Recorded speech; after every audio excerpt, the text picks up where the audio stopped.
luto na po ito. Gagayatin lang po natin siya. Tapos igigisa po natin sa bawang na may dahon ng sibuyas. Tara po. Ayan, at gagayatin na po natin yung ating tenga at saka ang ating ilong ng baboy. Ayan. Ganito lang po kaliliit ang gayat para po pagkakainin is isang subo. Hindi ko po alam po ano.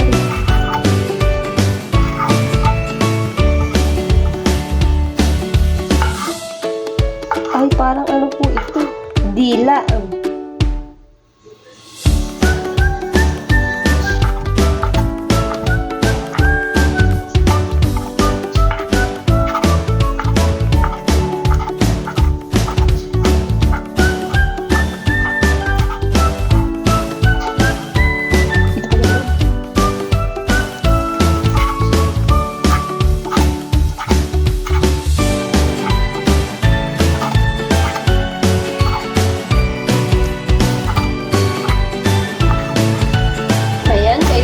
Natin ang dahon ng sibuyas.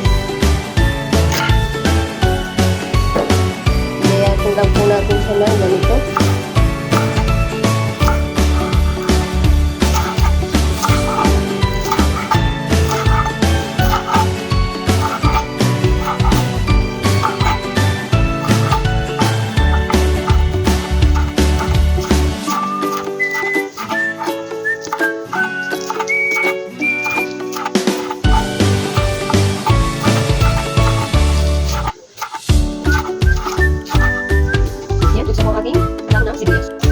Yan, kailangan po natin ng bawang. Tumalsik ang bawang.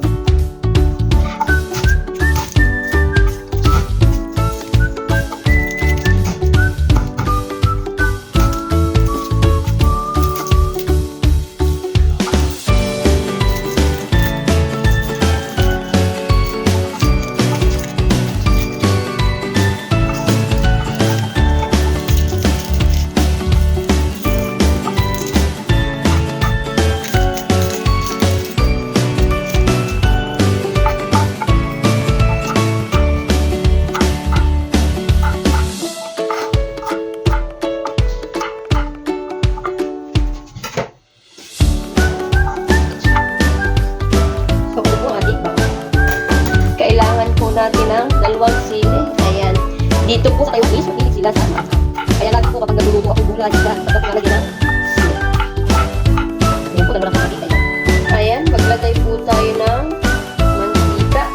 Sunod na po natin ang ating bawang.